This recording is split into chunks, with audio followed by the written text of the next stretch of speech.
রাজ্যের বিভিন্ন জায়গা থেকে মাঝে মধ্যে রাজনৈতিক সংঘর্ষের খবর সামনে আসে।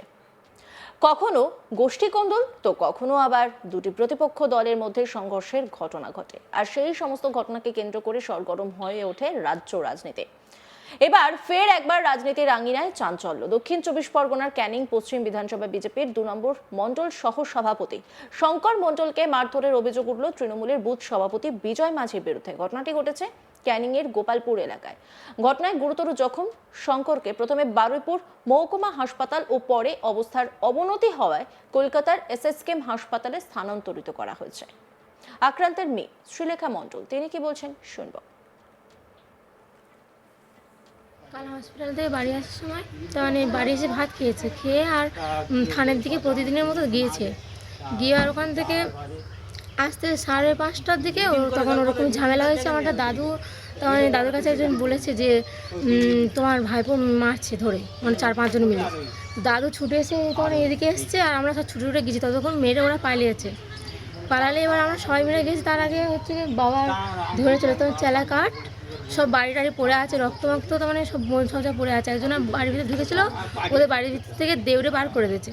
দিলে এবার ওই বাসু বলে একটা লোক ওনার সামনে মেরেছে, উনি কিচ্ছু বলেনি, কারোর খবর দেয়নি, কিচ্ছু বলেনি। তোমার বাবার উপরে আক্রমণ করার কারণটা কি? আমি ওটা বলতে পারবো না। ওই এমনি একটা মিটিং হয়েছিল, হয়তো ওখান থেকে কিছু একটা গন্ডগোল হয়েছে। আচ্ছা, কিসের মিটিং হয়েছিল? বিজেপি।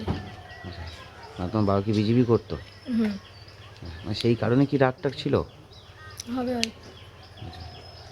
বাবাকে মারধর করেছে, কি দিয়ে মারধর করলো?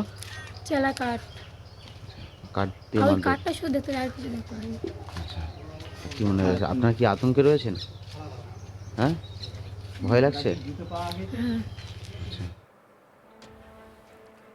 আক্রান্তের বাবা অজিত মণ্ডল তিনি কি বলছেন শুনবো। কালকে ও ক্যানি দিয়ে ঘুরে আছে, ক্যানি কুকুরি কেমড়েছে, ভ্যাকসিন নিতে গেল। ভ্যাকসিন নিয়ে এসে ভাত খেয়ে ও মন্দিরের দিকে ঘুরতে গিয়েছে, কোনো ঘুরতে যাওয়া হয় না। আচ্ছা, ঘুরে বাড়ি চলে আসছে, ও প্যান থেকে দেবড়ে আসছে, দেবড়ে আসছে। কে? ও অন্য নাকি ওরা নাকি সব দেবড়ে আসছে। আচ্ছা, 4-5 জন বাড়ি। এবার ওই বাইরে এসে মাত্র বাড়ি বেরিয়ে মেরেছে, পড়ে গেছে, বলি আর ওই কি দিয়ে মারধর করলো? বাড়ি দিয়ে সব চেলা কাঠ দিয়ে। কাঠ দিয়ে কী তা জানে, হয় চেলা কাঠ ওনা পড়ে আছে আর করতেছে। কেন মারধর করলো কেন? কী জানি কী ধরনের মারধর করলো, আমি কী করে বলো না। আচ্ছা, আপনার ছেলে কি কোনো পার্টি করে? ওই বিজেপি পার্টি। আচ্ছা, বিজেপির কোনো পদে আছে? তা কী করে বলো, পদে আমার ঠিক মতন আছে, তা তো যারা করে আর ওই মিটিং করে তাহলে বলে ওই মিটিংটা দেখে নেওয়া হয়তো ওই হয়। কিসের মিটিং করেছিল? ওই বিজেপির মিটিং। আচ্ছা, ওই মিটিংটা করে আর ওই আরও বেশি। আচ্ছা, মানে কারা মারধর করেছে বলে কি মনে হচ্ছে?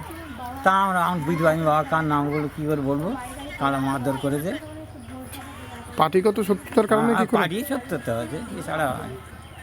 আচ্ছা, কাউকে ও চিনতে পারেনি বা কিছু বলেনি আপনাদের? না।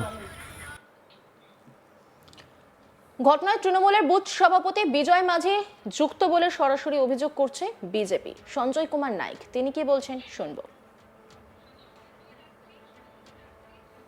এখন আমি সন্ধ্যা 7টা নাগাদ এই মর্মান্তিক একটা খবর পেলাম যে ক্যানিং পশ্চিম বিধানসভা 2 নম্বর মণ্ডলের সহসভাপতি শঙ্কর মণ্ডল, ভারতীয় জনতা পার্টির একজন সক্রিয় কার্যকর্তা, তাকে বাদা মাঠ থেকে ভয়ঙ্করভাবে রক্তাক্ত অবস্থায় উদ্ধার করা হয়েছে, তার পরিবার উদ্ধার করেছে।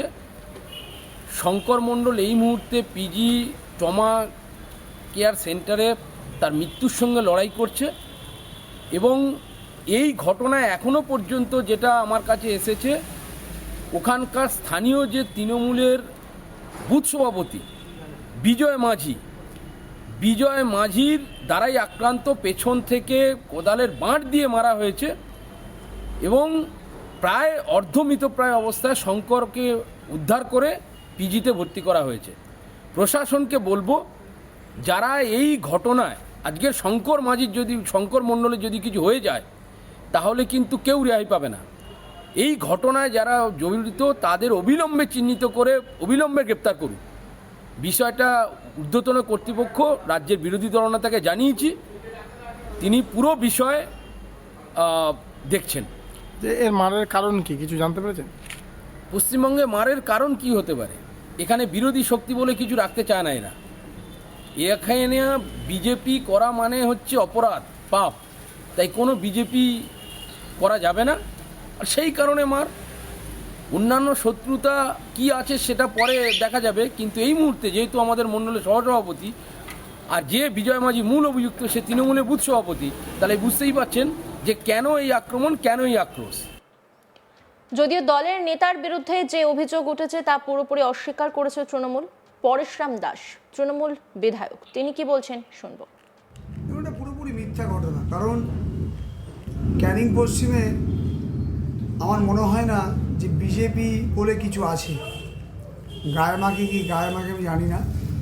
কেউ যদি বলে থাকে ফুটেজ খাওয়ার জন্য, নিজের নাম কেনার জন্য বলছে, হয়তো দেখা যাচ্ছে কোনো ব্যক্তিগত কোনো গণ্ডগোল বা কোনো একটা পারিবারিক সমস্যা হয়েছে। বিজেপির কাজ হচ্ছে, যেমন তার নেতা শুভেন্দু অধিকারী, তার কাজ হচ্ছে সকাল থেকে রাত পর্যন্ত আমাদের দলের নেতৃত্বকে গালাগালি দেওয়া এবং শুধু অবজেকশন দেওয়া, লিখিত অবজেকশন, মৌখিক অবজেকশন, মুখে বলা সাংবাদিকের কাছে। ঠিক একই পরিপন্থিত হয়েছে তাদের কর্মীরা। কোনো কিছু হলেই যেন তৃণমূলের ভূত দেখছে তারা তৃণমূলের সম্বন্ধে একটা বাজে কথা বলে দেয়। আমি মনে করি ক্যানিং পশ্চিমে এমন কোনো ঘটনা ঘটেনি। আর আমাদের কর্মী বা আমাদের দলের কর্মীরা, আমাদের ইনস্ট্রাকশনই আছে যে সব দলের কর্মীদের নৈতিক অধিকার আছে, কাজ করবে, তাদেরকে কোনোভাবে কিছু বলা যাবে না, তারা যে যেমন আছে সেভাবে থাকবে। রাজ্যের বিভিন্ন জায়গা থেকে মাঝে মধ্যে রাজনৈতিক সংঘর্ষের খবর উঠে আসে, কখনো গোষ্ঠীকন্দল তো কখনো আবার দুটি প্রতিপক্ষ দলের মধ্যে সংঘর্ষের ঘটনা। আবারও একটি ঘটনা যা নিয়ে রীতিমতো চাঞ্চল্য। দক্ষিণ 24 পরগনার ক্যানিং পশ্চিম বিধানসভা বিজেপির 2 নম্বর মণ্ডল সহ সভাপতি শঙ্কর মণ্ডলকে মারধরে অভিযোগ উঠল তৃণমূলের বুথ সভাপতি বিজয় মাঝির বিরুদ্ধে। ঘটনাটি ঘটেছে ক্যানিংয়ের গোপালপুর এলাকায়। ঘটনায় গুরুতর জখম শঙ্করকে প্রথমে বারুইপুর মহকুমা হাসপাতালে ও পরে অবস্থার অবনতি হয় কলকাতার SSKM হাসপাতালে স্থানান্তরিত করা হয়। আক্রান্তের মেয়ে কি বলছেন শুনবো। কাল হসপিটাল থেকে বাড়ি আসার সময় বাড়ি এসে ভাত খেয়েছে, খেয়ে আর থানের দিকে প্রতিদিনের মতো গিয়েছে। গিয়ে আর ওখান থেকে আসতে 5:30টার দিকে তখন ওরকম ঝামেলা হয়েছে। আমার একটা দাদু, তখন দাদুর কাছে একজন বলেছে যে তোমার ভাইপো মারছে ধরে, 4-5 জন মিলে। দাদু ছুটে এসে তখন এদিকে এসছে আর আমরা সব ছুটে গেছি। ততক্ষণ মেরে ওরা পালিয়েছে। পালালে এবার আমরা সবাই মিলে গেছি। তার আগে হচ্ছে বাবা ধরেছিল, তখন চেলা কাঠ সব বাড়ি টাড়ি পড়ে আছে, রক্তমাক্ত, সব মন সজা পড়ে আছে। একজন বাড়ির ভিতরে ঢুকেছিল, ওদের বাড়ির ভিতর থেকে দেউড়ে বার করে দিয়েছে। দিলে এবার ওই বাসু বলে একটা লোক ওনার সামনে মেরেছে। অন্যান্য খবরের আপডেটের জন্য অবশ্যই নজর রাখুন আজ তাক বাংলার ইউটিউব স্ট্রিমিংয়ে। লাইক, কমেন্ট, শেয়ার এবং সাবস্ক্রাইব করতে ভুলবেন না।